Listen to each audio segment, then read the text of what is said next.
ഇന്ത്യയിലെ ഏറ്റവും നീളം കൂടിയ കടൽപ്പാലമായ അടൽ സേതു പ്രധാനമന്ത്രി നരേന്ദ്രമോദി രാജ്യത്തിന് സമർപ്പിച്ചു. 21.8 കിലോമീറ്റർ ദൈർഘ്യമുള്ള പാലത്തിന്റെ 16.5 കിലോമീറ്ററും കടലിലൂടെയാണ് കടന്നുപോകുന്നത്.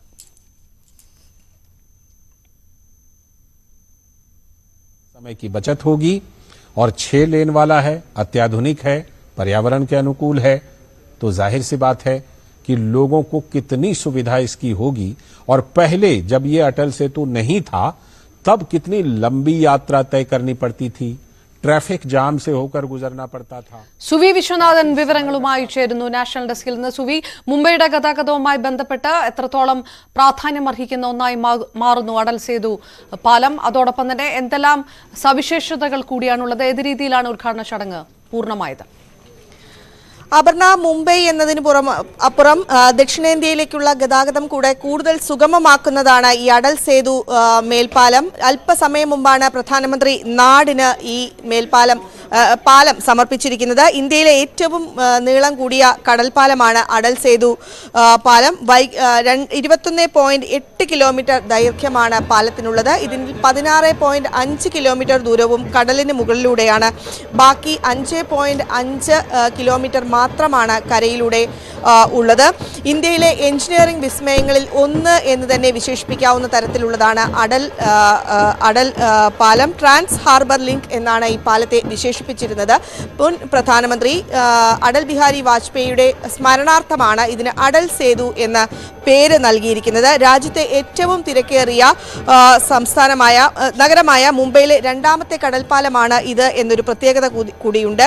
ആദ്യത്തെ ബാന്ദ്ര വർലി കടൽപ്പാലം തുറന്നുകൊടുത്ത് 14 വർഷങ്ങൾക്ക് ശേഷമാണ് ഇപ്പോൾ രണ്ടാമത്തെ പാലം മുംബൈയിൽ യാഥാർത്ഥ്യമാകുന്നത്. 18,000 കോടി രൂപ ചെലവിട്ടാണ് ഇത്തരത്തിൽ ഒരു പാലം നിർമ്മിച്ചിരിക്കുന്നത്. 2016 ഇതിന്റെ തറക്കല്ലിടൽ പ്രധാനമന്ത്രി നരേന്ദ്രമോദി നിർവഹിച്ചത്. അതിനുശേഷം 5000-ലേറെ ജോലിക്കാർ ജോലി ചെയ്ത് 5000-ലേറെ തൊഴിലാളികളുടെ സേവനത്തിന്റെ ഫലമാണ് ഇന്ന് നമ്മൾ ഇപ്പോൾ കാണുന്ന ഈ അടൽ സേതു മേൽപ്പാലം. രാജ്യത്തെ ഏറ്റവും നീളം കൂടിയ കടൽപ്പാലം എന്നൊരു പ്രത്യേകത കൂടി അടൽ സേതുവിനുണ്ട്. ഇത് മുംബൈ അന്താരാഷ്ട്ര വിമാനത്താവളത്തിലേക്കും നവി മുംബൈ അന്താരാഷ്ട്ര വിമാനത്താവളത്തിലേക്കും ബന്ധിപ്പിച്ചിരിക്കുന്നു എന്നതാണ് ഈ ഒരു പാലത്തിന്റെ മറ്റൊരു സവിശേഷതയായി നമുക്ക് എടുത്തു പറയാൻ കഴിയുന്നത്. മുംബൈയിൽ നിന്ന് പൂനെ, ഗോവ, ദക്ഷിണേന്ത്യ എന്നിവിടങ്ങളിലേക്കുള്ള യാത്ര ചെയ്യാനുള്ള സമയവും ഈ പാലം വരുന്നതോടുകൂടി കുറയും. മുംബൈ തുറമുഖവും ജവഹർലാൽ നെഹ്റു തുറമുഖവും തമ്മിലുള്ള ബന്ധം മെച്ചപ്പെടുത്താനും ഈ പാലം കൊണ്ട് സാധിക്കും എന്നാണ് പറയുന്നത്. നേരത്തെ മുംബൈയിൽ നിന്ന് നവി മുംബൈയിലെത്താൻ 2 മണിക്കൂറിലേറെ സമയമാണ് എടുത്തിരുന്നത്. അത് ഇപ്പോൾ കുറച്ച് 20 മിനിറ്റ് കൊണ്ട് കഴിയും എന്നതാണ് മറ്റൊരു പ്രത്യേകതയായി പറയുന്നത്. അടൽ സേതു പാലം പൂർത്തിയാകുന്നതോടെ ഇതുവഴി 70,000-ഓളം വാഹനങ്ങൾ പ്രതിദിനം കടന്നുപോകും എന്നാണ് പറയുന്നത്.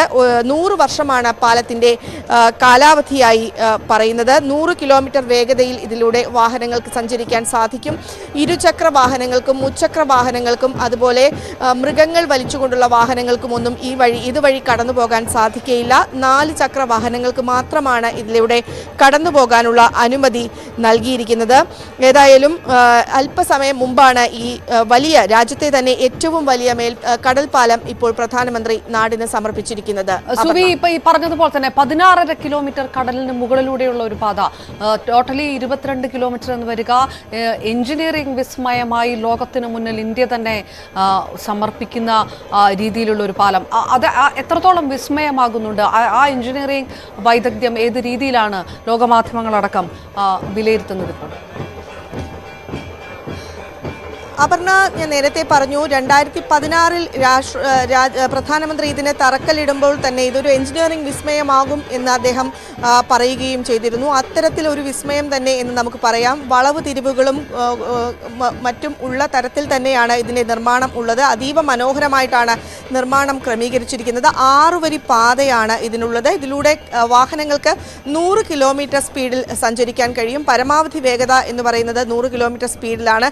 ഒപ്പം തന്നെ മുംബൈയെയും ഏറ്റവും തിരക്കേറിയ നഗരമാണ് മുംബൈ. അതിലെ മുംബൈയെയും നവി മുംബൈയെയും തമ്മിൽ ബന്ധിപ്പിക്കാൻ സാധിക്കുന്നു എന്നതാണ് ഏറ്റവും വലിയ പ്രത്യേകത. ബന്ധിപ്പിക്കുന്നു എന്ന് മാത്രമല്ല, നേരത്തെ അത് 2 മണിക്കൂർ ആയിരുന്നു എന്നത് 20 മിനിറ്റിലേക്ക് ചുരുക്കി എന്നാണ് പറയുന്നത്. എഞ്ചിനീയറിംഗ് വൈദഗ്ധ്യം എന്ന് തന്നെ വിളിച്ചോകാവുന്ന തരത്തിൽ തരത്തിലുള്ള നിർമ്മാണമാണ് നടന്നിരിക്കുന്നത്. 100 വർഷമാണ് പാലത്തിന്റെ കാലാവധിയായി നൽകിയിരിക്കുന്നത്.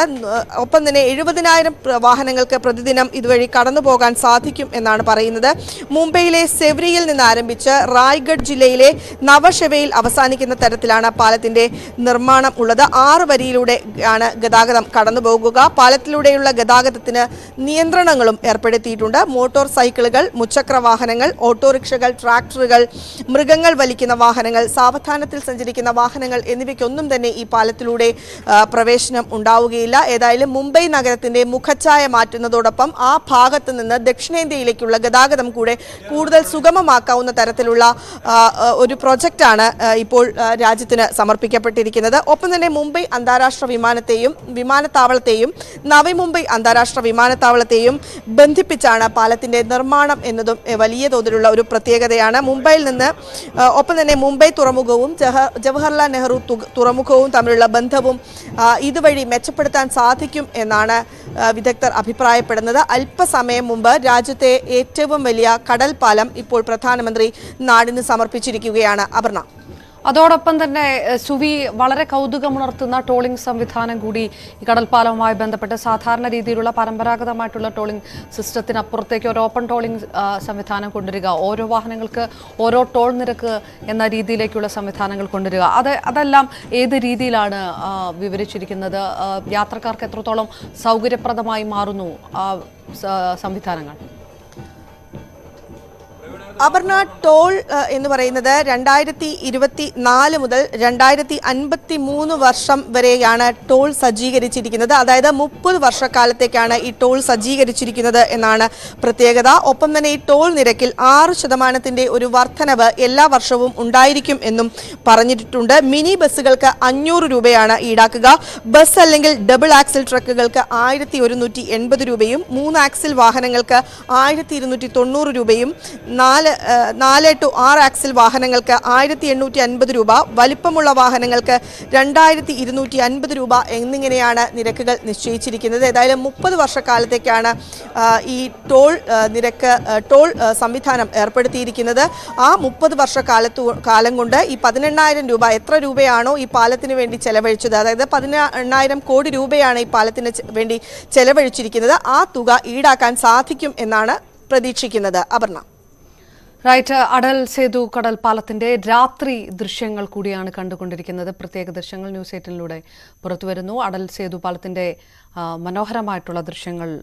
22 കിലോമീറ്ററിൽ 16.5 കിലോമീറ്റർ കടലിലൂടെ മാത്രം സഞ്ചരിക്കുന്ന പാലമാണ്. അതിൻ്റെ രാത്രി ദൃശ്യങ്ങൾ, അതിമനോഹരമായിട്ടുള്ള ദൃശ്യങ്ങൾ കൂടിയാണ് കണ്ടുകൊണ്ടിരിക്കുന്നത്. വീണ്ടും സുവിയിലേക്ക്. സുവി, NDA സർക്കാരിന് മുൻപ് തന്നെ വിഭാവനം ചെയ്ത ഒരു പദ്ധതി, 3 പതിറ്റാണ്ടോളം കാലം മുൻപ് വിഭാവനം ചെയ്യപ്പെട്ട ഒരു പദ്ധതി 2016 നേരത്തെ സുവി പറഞ്ഞതുപോലെ തറക്കല്ലിട്ടുവെങ്കിൽ പോലും അത് പല രീതിയിലുള്ള തടസ്സങ്ങളിലേക്ക് കടന്നു പോകേണ്ടതായിട്ട് വരികയും 2018 മാത്രം നിർമ്മാണ പ്രവർത്തനം തുടങ്ങുകയും ചെയ്തു. പക്ഷെ അതിവേഗം, ഇത്രയും അത്ഭുതപ്പെടുത്തുന്ന വേഗത്തിൽ ഒരു 5.5 കൊല്ലത്തിനുള്ളിലൊക്കെ ലോകത്തിന് തന്നെ വിസ്മയമാകുന്ന രീതിയിൽ പാലം നിർമ്മാണം പൂർത്തിയാക്കുക എന്ന് പറയുന്ന ഒരു കാര്യമുണ്ട്.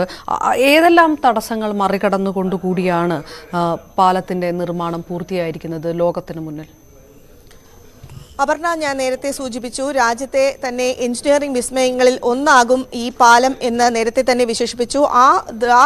ആ പറഞ്ഞതിന് ഏറ്റവും ഉദാത്തമായ രീതിയിൽ തന്നെ ചേരുന്നതാണ് ഈ ദൃശ്യങ്ങൾ. കടലിലൂടെ 16.5 കിലോമീറ്റർ ദൂരമാണ് ഈ പാലത്തിനുള്ളത്. കടലിലൂടെ സഞ്ചരിക്കാവുന്നത്. ബാക്കി 5.5 കിലോമീറ്റർ ദൂരം എന്ന് പറയുന്നത് കരയിലൂടെ സഞ്ചരിക്കാവുന്ന ദൂരമാണ്. ഒപ്പം തന്നെ വലിയ തോതിൽ 2016 തറക്കല്ലിട്ടുവെങ്കിലും 2018 നിർമ്മാണ പ്രവർത്തനങ്ങൾ തുടങ്ങാൻ സാധിച്ചത്. പലവിധ ബുദ്ധിമുട്ടുകളും അതിനിടയിൽ ഈ പാലവുമായി ബന്ധപ്പെട്ടുണ്ടായി. പക്ഷേ അതിനിടയിൽ അതുകൊണ്ട് 2024 ആയപ്പോഴത്തേക്ക് 2024 ജനുവരിയിൽ തന്നെ ഈ പാലം യാഥാർത്ഥ്യമാക്കാൻ സാധിച്ചു എന്ന് പറയുന്നത് രണ്ടാം നരേന്ദ്രമോദി സർക്കാരിൻ്റെ എടുത്തു പറയാവുന്ന നേട്ടമായി തന്നെ വിലയിരുത്തപ്പെടും. ആ രീതിയിൽ തന്നെയാണ് ഇത് വിഭാവനം ചെയ്യപ്പെട്ടിരിക്കുന്നത്. ഏതായാലും പാലത്തിൻ്റെ ഔദ്യോഗികമായ ഉദ്ഘാടനം അല്പസമയം മുമ്പ് പ്രധാനമന്ത്രി നരേന്ദ്രമോദി നിർവഹിക്കുകയും ചെയ്തിരിക്കുകയാണ്. അപർണ.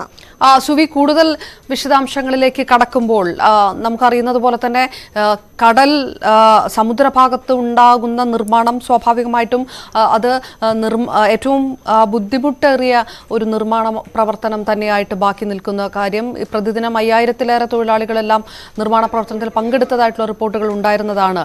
അതോടൊപ്പം തന്നെ 7ഓളം പേർക്ക് ജീവൻ നഷ്ടപ്പെട്ടതായും ഈ നിർമ്മാണ പ്രവർത്തനങ്ങളിൽ സ്വാഭാവികമായിട്ടും അത്രയും കോംപ്ലിക്കേറ്റഡ് ആയിട്ടുള്ള ഒരു കൺസ്ട്രക്ഷൻ രീതി ആയതുകൊണ്ട് തന്നെ അതേത് രീതിയിലായിരുന്നു കടൽ ഭാഗത്തുണ്ടായിരുന്നുള്ള നിർമ്മാണം? അതിന് കൂടുതൽ സാങ്കേതിക വിദ്യകൾ മറ്റ് ടെക്നോളജികളെ ആശ്രയിക്കേണ്ടതായിട്ടുള്ള സാഹചര്യങ്ങൾ ഉണ്ടായിരുന്നോ? അപർണ, ആധുനിക രീതിയിലുള്ള സാങ്കേതിക വിദ്യ ഉപയോഗിച്ചാണ് ഈ കടൽപ്പാലം നിർമ്മിച്ചിരിക്കുന്നത് എന്നതാണ് ഏറ്റവും വലിയ സവിശേഷത. 16.5 കിലോമീറ്റർ ദൂരത്തിലാണ് ഈ കടലിൻ്റെ ഭാഗത്തുകൂടെ ഈ പാലം കടന്നുപോകുന്നത്. ബാക്കി 5.5 കിലോമീറ്റർ ദൂരം എന്ന് പറയുന്നത് കരയിലൂടെയാണ്. വലിയ തോതിലുള്ള തൊഴിലാളി, അതായത് വൈദഗ്ധ്യം, സാങ്കേതിക വൈദഗ്ധ്യം ഈ പാലത്തിന് അവകാശപ്പെടാവുന്നതാണ് എന്നാണ് വിദഗ്ധർ പറഞ്ഞു വെക്കുന്നത്. ഒപ്പം തന്നെ 100 വർഷക്കാലമാണ് ഈ പാലത്തിൻ്റെ ഒരു കാലാവധിയായി എടുത്തു പറയുന്നത്. അതുകൊണ്ട് തന്നെ സാങ്കേതിക തികവ് ഏറിയതാണ്. 6 വരിയിലാണ് ഈ പാത നിർമ്മിച്ചിരിക്കുന്നത്. ഈ 6 വരിയിലൂടെയും വാഹനങ്ങൾ കടന്നുപോകും. ഒപ്പം എടുത്തു പറയേണ്ട മറ്റൊരു പ്രധാനപ്പെട്ട കാര്യം എന്ന് പറയുന്നത് ഈ പാലത്തിലൂടെ 4 ചക്ര വാഹനങ്ങൾക്ക് മാത്രമാണ് സഞ്ചരിക്കാൻ സാധിക്കുക. മുച്ചക്ര വാഹനങ്ങളെയോ ഇരുചക്ര വാഹനങ്ങളെയോ ഒന്നും തന്നെ ഈ പാലത്തിലൂടെ കടത്തിവിടില്ല എന്നതാണ് എടുത്തു പറയേണ്ടത്. ഒപ്പം തന്നെ ഈ പാലത്തിലൂടെ കടന്നു പോകുന്ന വാഹനങ്ങൾക്ക് പരമാവധി വേഗത എന്ന് പറയുന്നത് 100 കിലോമീറ്റർ സ്പീഡാണ് പരമാവധി വേഗത എന്ന് പറയുന്നത്. 18,000 കോടി രൂപ ചെലവിട്ട് രാജ്യത്തിൻ്റെ തന്നെ അഭിമാനമായി കൊണ്ടാണ് രണ്ടാം നരേന്ദ്രമോദി സർക്കാർ ഈ പാലം ഇപ്പോൾ നാടിന് സമർപ്പിച്ചിരിക്കുന്നത്. പാലത്തിൻ്റെ ഉദ്ഘാടനം അല്പസമയം മുമ്പ് പൂർത്തിയാവുകയും ചെയ്തു. ഏതായാലും ഇന്ന് മുതൽ ഈ ജനങ്ങൾക്ക് ഈ പാലം തുറന്നു നൽകുകയാണ്. രാജ്യത്തിൻ്റെ എഞ്ചിനീയറിംഗ് വിസ്മയങ്ങളിൽ ഒന്ന് എന്ന് തന്നെ ഇതിനെ വിശേഷിപ്പിക്കാനും സാധിക്കും. അപർണ, റൈറ്റ്, സുവിയിലേക്ക് വരാം. വലിയ അത്ഭുതത്തോടു കൂടിയാണ് അടൽ സേതു കടൽ പാലത്തിൻ്റെ നിർമ്മാണത്തെ രാജ്യം തന്നെ കണ്ടത്. ആ സമയത്ത് ഏത് രീതിയിലാണ് കടലിലുള്ള ജീവികളുടെ ആവാസ വ്യവസ്ഥയ്ക്ക് ഇത് പ്രതികൂലമായിട്ട് വരിക എന്നുള്ള ആശങ്ക ഒരു വശത്തുണ്ടായിരുന്നു. ദേശാടന പക്ഷികൾ ധാരാളമായിട്ട് കാണുന്ന ഒരു പ്രദേശത്ത് കൂടിയായിരുന്നു ഈ പാലം സ്ഥിതി ചെയ്യുന്നത്. അതുകൊണ്ട് തന്നെ ആ രീതിയിലുള്ള ജീവജാലങ്ങളുടെ ആവാസ വ്യവസ്ഥയ്ക്ക് ഭീഷണി വരാതിരിക്കാനുള്ള പ്രത്യേക സംവിധാനങ്ങളെല്ലാം ഒരുക്കുകയായിരുന്നു ഈ പാലത്തിനകത്ത്. കൂടുതൽ വാഹനങ്ങൾ വരുമ്പോൾ അതിൻ്റെ ഹോണടിയോ ശബ്ദമോ ഒന്നും തന്നെ കിളികളെ അടക്കം ബാധിക്കാതിരിക്കാൻ വേണ്ടിയിട്ട് പ്രത്യേക നോയ്സ് ബാരിയർ സ്ഥാപിക്കുന്ന രീതിയിലേക്ക് കാര്യങ്ങൾ പോയി. ബാബ ആറ്റോമിക് റിസർച്ച് സെൻറ്റർ സ്ഥിതി ചെയ്യുന്ന സ്ഥലം കൂടിയാണ്. സുരക്ഷാ കാര്യങ്ങൾ കൂടി പരിഗണിക്കേണ്ടതായിട്ടുണ്ട്. അതുകൊണ്ട് തന്നെ 6 കിലോമീറ്റർ ദൂരത്തിൽ വ്യൂ ബാരിയർ ഘടിപ്പിക്കേണ്ട അവസ്ഥയിൽ വന്നു. പാലത്തിൻ്റെ നിർമ്മാണത്തിനായി കടലിൽ തൂണുകളടക്കം സ്ഥാപിക്കുമ്പോൾ അതിൽ കടൽ ജീവികളുടെ ആവാസ വ്യവസ്ഥയ്ക്ക് കോട്ടം തട്ടാത്ത രീതിയിലേക്ക് കൂടിയാണ് നിർമ്മാണ പ്രവർത്തനങ്ങൾ കടന്നത്. അതോടൊപ്പം തന്നെ കനത്ത സുരക്ഷാ മാനദണ്ഡങ്ങൾ കൂടി മുൻനിർത്തിക്കൊണ്ട് നിർമ്മിച്ചതാണ് അടൽ സേതു കടൽപ്പാലം. പ്രത്യേകിച്ച് മൺസൂൺ കാലമാകുമ്പോൾ ഉണ്ടാകുന്ന വേഗതയിലുള്ള കാറ്റും ഇടിമിന്നലടക്കമുള്ളവയെല്ലാം പ്രതിരോധിക്കാനുള്ള സംവിധാനങ്ങൾ പാലത്തിൽ ഘടിപ്പിച്ചിരിക്കുന്നു. ഒപ്പം തന്നെ സുരക്ഷയിലും യാതൊരു വിട്ടുവീഴ്ചയില്ലാത്ത ഒരു നിർമ്മാണം. അന്താരാഷ്ട്ര നിലവാരത്തിലുള്ള ക്രാഷ് ബാരിയറുകൾ സുരക്ഷയ്ക്കായി പാലത്തിൽ നൽകുകയും ചെയ്തിരിക്കുന്നു. CCTV ക്യാമറകൾ ആയിട്ട് സ്ഥാപിച്ചിട്ടുണ്ട്. ഓരോ 330 മീറ്റർ അകലത്തിലും നിരീക്ഷണത്തിനായി CCTV ക്യാമറകൾ സ്ഥാപിച്ചിരിക്കുന്നു. പ്രധാനമായിട്ടുള്ള നിർദ്ദേശങ്ങൾ: പാലത്തിൽ വാഹനങ്ങൾ നിർത്താൻ പാടില്ല, U-ടേൺ എടുക്കാൻ പാടില്ല, അടിയന്തര സാഹചര്യത്തിൽ മാത്രം വാഹനങ്ങൾക്ക് നിർത്താൻ ആയി 2 പ്രത്യേക ഡക്കുകൾ പാലത്തിൽ ഉണ്ട്. ഏതായാലും ഈ പുതിയ പാലം വരുന്നത് വഴി യാത്രാ സമയം അതിഗണ്യമായി കുറയുമെന്നതിൽ യാതൊരു തർക്കവുമില്ല. പ്രതിവർഷം 1 കോടി ലിറ്റർ ഇന്ധനം ലാഭിക്കാൻ സാധിക്കുമെന്ന് കൂടിയാണ് കണക്കാക്കുന്നത്. ഒരിക്കൽ കൂടി സുവി, മലിനീകരണ തോത് അടക്കം വലിയ രീതിയിൽ കുറയുന്നു. ഇന്ധനത്തിൻ്റെ ഉപയോഗം കുറയുന്നതുകൂടി അതുകൊണ്ട് തന്നെ അത്യന്തം പരിസ്ഥിതി സൗഹൃദമായിട്ടുള്ള ഒരു ഗതാഗത സംവിധാനം എന്ന രീതിയിൽ കൂടി ഇന്ത്യയെ സംബന്ധിച്ചിടത്തോളം ലോകത്തിന് മുന്നിൽ ഇന്ത്യക്ക് വയ്ക്കാൻ കഴിയുന്ന ഒരു ഉദാഹരണം കൂടിയായി അടൽ സേതു കടൽപ്പാലം മാറുകയാണ്. ആ രീതിയിൽ എത്രത്തോളം അഭിമാനാർഹമായിട്ടുള്ള ഒരു കൺസ്ട്രക്ഷൻ പാറ്റേൺ കൂടിയാണ്, ഒരു നിർമ്മാണ സംവിധാനം കൂടിയാണ് ഇന്ത്യ ഇതിലൂടെ മുന്നോട്ട് വയ്ക്കുന്നത്. അപർണ പറഞ്ഞതുപോലെ തന്നെ ഒരു ആ രീതിയിലും കൂടെ രാജ്യത്തിന് മുന്നോട്ട് വെക്കാവുന്ന ഒരു കടൽപ്പാലം അല്ലെങ്കിൽ ഒരു വിസ്മയം എന്ന് തന്നെ നമുക്ക് ഈ പാലത്തെക്കുറിച്ച് പറയാം. നേരത്തെ ഈ നവി മുംബൈയിൽ നിന്നും മുംബൈയിലേക്കുള്ള യാത്ര എന്ന് പറയുന്നത് 2 മണിക്കൂർ ദൈർഘ്യമാണ് എടുത്തിരുന്നത്. അത് 20 മിനിറ്റായി കുറയുന്നു എന്നതാണ് അതിലെ ഏറ്റവും വലിയ ഒരു പ്രത്യേകത. അത് നവി മുംബൈ അല്ലെങ്കിൽ മുംബൈ റൂട്ടിൽ മാത്രമല്ല, പൂനെ അതുപോലെ തന്നെ ദക്ഷിണേന്ത്യ ഭാഗങ്ങളിലേക്കെല്ലാം തന്നെയുള്ള ഒരു യാത്ര എന്ന് പറയുന്നത് അതിൻ്റെ ഒരു സമയക്രമം കുറയുന്നു എന്നതാണ് ഇതിൻ്റെ ഏറ്റവും വലിയൊരു പ്രത്യേകത. 1,77,903 മെട്രിക് ടൺ സ്റ്റീൽ ഉപയോഗിച്ചാണ് ഈ പാലം പണിതിരിക്കുന്നത്. 5,04,253 മെട്രിക് ടൺ സിമന്റും പാലത്തിന്റെ നിർമ്മാണത്തിന് വേണ്ടി ഉപയോഗിച്ചു എന്നാണ് കണക്കാക്കുന്നത്. ആകെ 70 ഓർത്തോഗ്രാഫിക് സ്റ്റീൽ ഡ്രഡ്ജ് ഗർഡറുകളാണ് പാലത്തിന് ഉള്ളത്. ഇന്ത്യയിൽ ആദ്യമായി ഓർത്തോട്രോപിക് ഡെക്കുകൾ ഉപയോഗിച്ച് നിർമ്മിച്ച പാലം എന്നൊരു സവിശേഷത കൂടെ ഈ അടൽ സേതു പാലത്തിന് ഉണ്ട്. ഏതായാലും മഹാരാഷ്ട്ര സർക്കാരാണ് അടൽ ബിഹാരി വാജ്പേയിയുടെ സ്മരണാർത്ഥം ഇത്തരത്തിൽ ഒരു പേര് നിർദ്ദേശിക്കുകയും ചെയ്തിരിക്കുന്നത്. ഏതായാലും ഈ പാലം ഇപ്പോൾ രാജ്യത്തിന് സമർപ്പിച്ചിരിക്കുകയാണ്. രാജ്യത്തിൻ്റെ എഞ്ചിനീയറിംഗ് വിസ്മയം എന്ന് തന്നെ വിശേഷിപ്പിക്കാവുന്ന പാലം, ഒപ്പം തന്നെ ഏറ്റവും അധികം ഗതാഗതത്തിന് അനുയോജ്യമായ ഒരു പാലം. നേരത്തെ 2 മണിക്കൂർ എടുത്തിരുന്ന സമയം എന്നത് ചുരുക്കിക്കൊണ്ട് 20 മിനിറ്റിലേക്ക് എത്താൻ സാധിക്കുന്നു എന്നതാണ് ഇതിൻ്റെ മറ്റൊരു പ്രധാനപ്പെട്ട പ്രത്യേകത. ഏതായാലും ഈ പാലം ഇപ്പോൾ നാടിന് സമർപ്പിച്ചിരിക്കുകയാണ്. പ്രധാനമന്ത്രി നരേന്ദ്രമോദിയാണ് ഈ പാലം രാജ്യത്തിന് സമർപ്പിച്ചിരിക്കുന്നത്. സുവി വിശ്വനാഥനിലേക്ക് തിരികെ വരാം. അത്യന്തം കൗതുകമാർന്ന ടോളിംഗ് സംവിധാനം കൂടിയാണ് അടൽ സേതു കടൽപ്പാലത്തിൽ സജ്ജീകരിച്ചിരിക്കുന്നത്. ഓരോ വാഹനങ്ങൾക്കും പോകുന്നതിനായിട്ട് പ്രത്യേക ടോൾ നിരക്കുകൾ ഏർപ്പെടുത്തിയിരിക്കുന്നു. ഒരു വശത്തേക്ക് കാറിന് മാത്രം 250 രൂപ ടോൾ നൽകണം. അത് ഇരുവശത്തേക്കുമാണെങ്കിൽ 375 രൂപയാണ് നിരക്ക് എന്ന രീതിയിലാണ് ഇപ്പോൾ. സ്ഥിരം ആയിട്ട് പോകുന്ന യാത്രക്കാർക്ക് പ്രതിമാസ പാസുകളും ഏർപ്പെടുത്തിയിട്ടുണ്ട്. സ്വാഭാവികമായിട്ടും മുംബൈ വാസികളെ സംബന്ധിച്ചിടത്തോളം ആ ടോൾ നിരക്ക് പോലും സാമ്പത്തികമായിട്ട് കൂടുതൽ ലാഭമുണ്ടാക്കുന്ന രീതിയിൽ, കാരണം 2 മണിക്കൂർ യാത്ര 20 മിനിറ്റായി ചുരുക്കുന്നു എന്നുള്ള ഒരു വലിയ വിഷയം കൂടി ഇതിനകത്തുണ്ടാകുമ്പോൾ അത് ദക്ഷിണേന്ത്യയിലേക്കുള്ള യാത്രക്കാർക്കും ഉണ്ടാക്കുന്ന സമയലാഭം ചെറുതല്ല, ഇന്ധന ലാഭം ചെറുതല്ല. അതോടൊപ്പം തന്നെ ഈ ടോൾ പിരിക്കുന്നതുമായി ബന്ധപ്പെട്ടും OTS ആണ് സജ്ജീകരിച്ചിരിക്കുന്നത്, ഓപ്പൺ ടോളിംഗ് സിസ്റ്റം. സ്ഥിരമായിട്ട് ടോൾ പിരിക്കുന്നതിന് അടക്കമുള്ള ഈ പരമ്പരാഗതമായിട്ടുള്ള ആ ടോൾ ബൂത്തുകൾ അടൽ സേതുവിൽ ഇല്ല എന്നുള്ള ഒരു പ്രത്യേകത കൂടിയുണ്ട്. അത്യാധുനിക ടെക്നോളജി ഉപയോഗിച്ചിട്ടുള്ള ഓപ്പൺ ടോളിംഗ് സിസ്റ്റം OTS ആണ് അതിന് പകരമായിട്ട് സജ്ജീകരിച്ചിരിക്കുന്നത്. അതുകൊണ്ട് തന്നെ സമയനഷ്ടം പരിപൂർണമായിട്ടും ഒഴിവാകും. വാഹനങ്ങൾക്ക് ടോൾ പ്ലാസയിൽ നിർത്തേണ്ട ഒരു സാഹചര്യം വരുന്നില്ല. അതല്ലാതെ തന്നെ കടന്നു പോകാൻ കഴിയും. 30 വർഷത്തേക്ക് കൂടിയാണ് ടോള് സജ്ജീകരിച്ചിരിക്കുന്നത്. അതായത് ഈ വർഷം മുതൽ 2024 മുതൽ 2053 വരെ കൂടിയാണ് ടോൾ സജ്ജീകരിച്ചിരിക്കുന്നത്. വീണ്ടും സുവിയിലേക്ക് ചെല്ലുമ്പോൾ, സുവി, ആ രീതിയിലുള്ള ഒരു ടോൾ സജ്ജീകരണങ്ങളുണ്ട്. വലിയ വാഹനങ്ങൾക്ക് വലിയ രീതിയിലുള്ള ഒരു തുക നൽകേണ്ടതായി വരുമ്പോൾ പോലും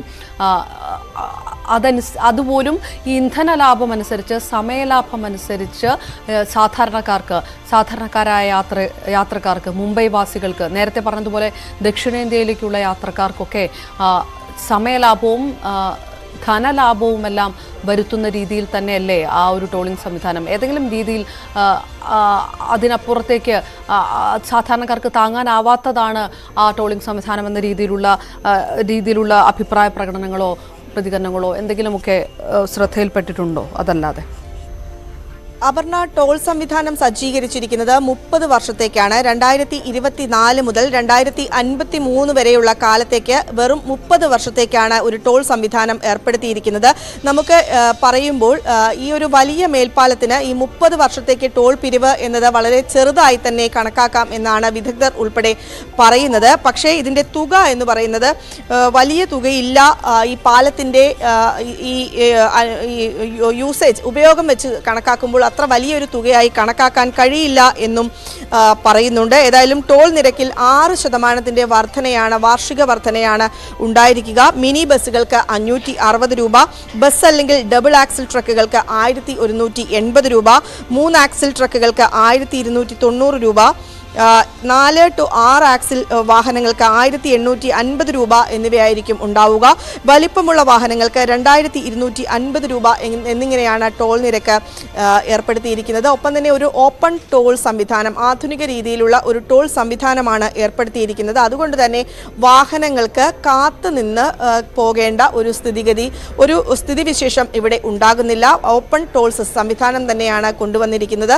എല്ലാ തരത്തിലും നാടിന് അനുയോജ്യമായ തരത്തിൽ തന്നെയാണ് അടൽ പാലം ഇപ്പോൾ സജ്ജീകരിച്ചിരിക്കുന്നത്. ഈ പാലത്തിൻ്റെ സവിശേഷത എന്ന് പറയുന്നത് 18,000 കോടി രൂപ ചെലവിട്ട് നിർമ്മിച്ച പാലമാണ്. 21.5 കിലോമീറ്റർ ദൂരത്തിലാണ് ഈ പാലം ഉള്ളത്. 27 മീറ്ററാണ് ഈ പാലത്തിൻ്റെ വീതി. 6 വരി പാതയിലൂടെയാണ് വാഹനങ്ങൾ കടന്നു പോവുക. 4 ചക്ര വാഹനങ്ങൾക്ക് മാത്രമാണ് ഇതിലൂടെ സഞ്ചരിക്കാൻ സാധിക്കുക. ഒപ്പം തന്നെ 100 കിലോമീറ്റർ വേഗതയിൽ, പരമാവധി 100 കിലോമീറ്റർ വേഗതയിൽ തന്നെ വാഹനങ്ങൾ കടന്നു പോകണം. പ്രതിദിനം 70,000-ത്തോളം വാഹനങ്ങൾ ഇതുവഴി കടന്നു പോകും എന്നാണ് കണക്കാക്കുന്നത്. വലിയൊരു സമയ ലാഭം കൂടെ ഈ പാലം യാഥാർത്ഥ്യമാകുന്നതോടുകൂടി ഉണ്ടാകുന്നു. നവി മുംബൈ യാത്ര കൂടുതൽ ലളിതമാകുന്നു. ദക്ഷിണേന്ത്യയിലേക്കുള്ള, പൂനെയിലേക്കുള്ള യാത്രയെല്ലാം തന്നെ കൂടുതൽ ലളിതമാകുന്നു. സമയം കുറയ്ക്കാൻ സാധിക്കുന്നു എന്നതെല്ലാം തന്നെ ഈ അടൽ പാലത്തിന്റെ പ്രത്യേകതയാണ്. പ്രധാനമന്ത്രി അല്പസമയം മുമ്പാണ് ഈ സുവി വിശ്വനാഥൻ വിവരങ്ങൾ നൽകിയത്. ഇരുവശത്തേക്ക് 3 വരി വീതം 6 വരി പാതയാണ് അടൽ സേതുവിൽ സജ്ജമാക്കിയിരിക്കുന്നത്. ഏതായാലും ഒരിക്കൽ കൂടി അടൽ സേതുവിന്റെ വിശേഷതകൾ, പ്രത്യേകതകൾ കാണാം. ഇന്ത്യയിലെ ഏറ്റവും നീളം കൂടിയ കടൽപ്പാലമാണ് അടൽ സേതു. ന്യൂസ് ഡെസ്കിൽ നിന്ന് KP അഭിലാഷ് തയ്യാറാക്കിയ പ്രത്യേക റിപ്പോർട്ടിലേക്ക്. ലോകത്തിനു മുന്നിൽ മറ്റൊരു അത്ഭുതം കൂടി ഒരുക്കിയിരിക്കുകയാണ് ഇന്ത്യ. അടൽ സേതു. മുംബൈയിൽ കടലിനു മുകളിലൂടെ ഒരു അതിമനോഹര പാത. മുംബൈ നഗരത്തിന്റെ ഗതാഗതക്കുരുക്കിന് പരിഹാരം കാണാൻ ആവിഷ്കരിച്ച പദ്ധതി. അതിലപ്പുറം ലോകരാജ്യങ്ങളുടെ നിരയിലേക്കുയർന്ന ഇന്ത്യയിലെ ഏറ്റവും വലിയ അഭിമാന പദ്ധതി. തെക്കൻ മുംബൈയിൽ നിന്ന് നവി മുംബൈയിലേക്ക് വെറും 20 മിനിറ്റ് കൊണ്ട് ഓടിയെത്താനാണ് പുതിയ കടൽപ്പാലം വഴിയൊരുക്കിയിരിക്കുന്നത്. ഇന്ത്യയിലെ ഏറ്റവും വലിയ കടൽപ്പാലം കൂടിയാണ് ഇത്. 21.8 കിലോമീറ്റർ ദൂരമാണ് കടലിന് മുകളിലൂടെ ഈ പാലം നീണ്ടുകിടക്കുന്നത്. റോഡ് മാർഗം സേവറി മുതൽ ചിർലെ വരെയുള്ള 52 കിലോമീറ്റർ യാത്രയാണ് അടൽ സേതു 21.8 കിലോമീറ്ററായി കുറയ്ക്കുന്നത്. ഇന്ത്യയുടെ ചരിത്രത്തിലെ ഏറ്റവും വലിയ ഗതാഗത പശ്ചാത്തല സൗകര്യ വികസന പദ്ധതിയാണ് മുംബൈ ട്രാൻസ് ഹാർബർ ലിങ്ക്. ഏതാണ്ട് 6 ദശാബ്ദങ്ങളുടെ കാത്തിരിപ്പാണ് ഇതിലൂടെ യാഥാർത്ഥ്യമായത്. അതായത് 1963-ലാണ് ഇങ്ങനെയൊരു പദ്ധതിയെക്കുറിച്ച് ആലോചിച്ചത്. അമേരിക്കൻ കൺസൾട്ടൻസി സ്ഥാപനമായ വിൽബർ സ്മിത്ത് ആൻഡ് അസോസിയേറ്റ്സ് ആണ് ഇങ്ങനെയൊരു സാധ്യതയിലേക്ക് വെളിച്ചം വീശിയത്. പിന്നെ ഏതാണ്ട് 9 വർഷം കഴിഞ്ഞപ്പോഴാണ് ഈ പദ്ധതിക്ക് ജീവൻ വെച്ചത്. 1972-ൽ ഇങ്ങനെയൊരു കടൽപ്പാലം സാധ്യമാകുമോ എന്ന് മഹാരാഷ്ട്ര സർക്കാർ സർവേ നടത്തി. ഇത് 1978-ലും ആവർത്തിച്ചു. മുംബൈയുടെ വികസനത്തിൽ നിർണായകമാണ് ഇങ്ങനെയൊരു പാത എന്ന നിഗമനത്തിൽ തന്നെയാണ് 2 സർവേകളും കലാശിച്ചത്.